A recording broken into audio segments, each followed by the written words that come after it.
ஜாஃபர் சாதிக் வீட்டில் ஒட்டப்பட்டு இருந்த நோட்டீஸை கிழித்து புதிய பூட்டை அவரது தாயார் பூட்டிச் சென்றதாக தகவல் வெளியாகியிருக்கிறது. விவரங்களை தர இணைகிறார் நம்முடைய செய்தியாளர் கதிரவன். வணக்கம். இது பற்றிய முழு தகவலை நீங்க சொல்லலாம்.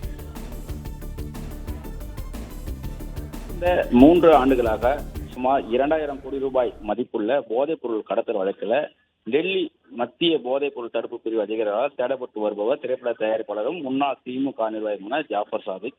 இவரது வீடானது மயிலாப்பூர் சாந்தோம் பகுதியில் இருக்கிறது.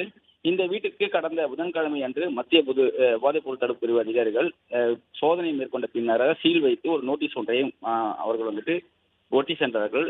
தொடர்ந்து ஜாஃபர் சாதிக்கின் தனது சகோதரருடன் தலைமறை உள்ள நிலையில சீல் வைக்கப்பட்ட மயிலாப்பூர் வீட்டிற்கு நேற்று முன்தினம் ஜாஃபர் சாதிக்கின் தாயார் உறவினர்களுடன் வந்து ஆட்டோவில் வந்த அவர் சீல் வைக்கப்பட்ட நோட்டீஸையும் சம்மன் நோட்டீஸையும் செல்போனில் படம் எடுத்து சென்றார்.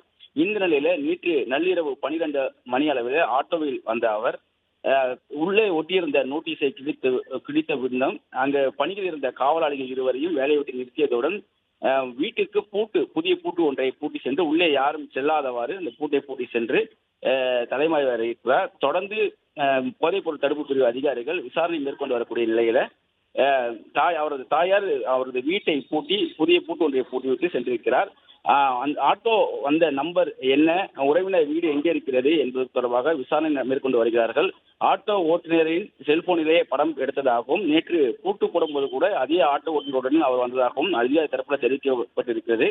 அந்த ஆட்டோ எண்ணை வைத்து அவர் எங்கு தங்கியிருக்கிறார் என்ற விசாரணைகளை மேற்கொள்ள இருப்பதாகவும் அதிகாரி தரப்பில் தெரிவிக்கப்பட்டிருக்கிறது.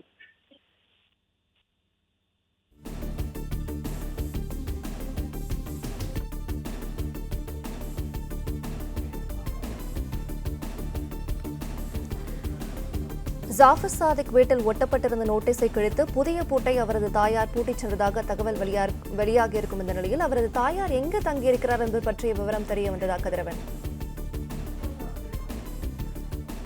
மயிலாப்பூர் சாந்தோம் நகர் பகுதியில தான் அவரது சகோதரர்கள், அதாவது ஜாஃபர் சாதிக், சலீம், மைதீன் 3 பேருமே 3 அடுக்கு கொண்ட அந்த கட்டிடத்திலே ஒன்றாக குடும்பத்தோடு வசித்து வருகிறார்கள். அவருடனே அவரது தாயாரும் வசித்து வந்ததாக கூறப்படுகிறது. கடந்த 17ஆம் தேதி, அதாவது 15ஆம் தேதி இந்த போதைப் பொருள் கடத்தல் தொடர்பாக டெல்லியில் அந்த குற்றவாளிகளை கைது செய்த உடனே ஜாஃபர் சாதிக்கு 17ஆம் தேதி முதல் தலைமறைவான நிலையில 20ஆம் தேதி வாக்கில் மற்ற சகோதரர்கள் சலீம் மற்றும் மைதீன் குடும்பத்தோடு தலைமறைவாகிவிட்டதாகவும் அவர்களை ஒரு துக்க நிகழ்வுக்கு செல்வதாக கூறிவிட்டு தலைமறைவாகிறத காவலாளிகள் ஏற்கனவே அதிகாரிகளிடம் தெரிவித்திருந்தார்கள். இது தொடர்பாக நெருங்கிய உறவினர்களுடன் தொடர்புடைய தொலைபேசி எண்கள் மற்றும் உறவினர் வீடுகளில் போன்றவற்றெல்லாம் சோதனை மேற்கொண்ட நிலையில அவரது தாயார் கடந்த 2 தினங்களாக நள்ளிரவு நேரங்களில் இந்த ஆட்டோவில் வந்து இந்த படம் பிடிப்பது, அதை போன்ற நேற்று கூட நோட்டீஸை ஒட்டி சென்ற இந்த நோட்டீஸை கிழித்தும் புதிய பூட்டு ஒன்றையும் அவர் போட்டு சென்றிருக்கிறார். அது தொடர்பாக இருக்கக்கூடிய CCTV கண்காணிப்பு கேமராக்களை ஆய்வு செய்து அந்த ஆட்டோ எண்ணை வைத்து அந்த ஆட்டோ எங்கிருந்து வந்தது, யார் வீட்டில் தற்போது அவர் தாயார் தங்கியிருக்கிறார், அவர் தாயாருக்கு ஜாஃபர் சாதிக் அவர் சகோதரர்கள் எங்கு மறைந்திருக்கிறார் என்ற விவரங்கள் தெரிய வருமா என்ற ஒரு கோணத்தில் விசாரணை நடைபெறுவதாகவும் இந்த ஆட்டோ எண்ணை வைத்து அவர் தாயாரை பிடிக்கக்கூடிய நடவடிக்கையில் ஈடுபட்டு இருப்பதாகவும் அதிகாரி தரப்பில் தெரிவிக்கப்பட்டிருக்கிறது. விரைவில் அவர்கள் பிடிபட்டு அவரிடம் இந்த விசாரணை நடத்தப்படும் என்றும் அதிகாரிகள் தரப்பில் போதைப் பொருள் தடுப்பு பிரிவு அதிகாரி தரப்பில் தெரிவிக்கப்பட்டிருக்கிறது.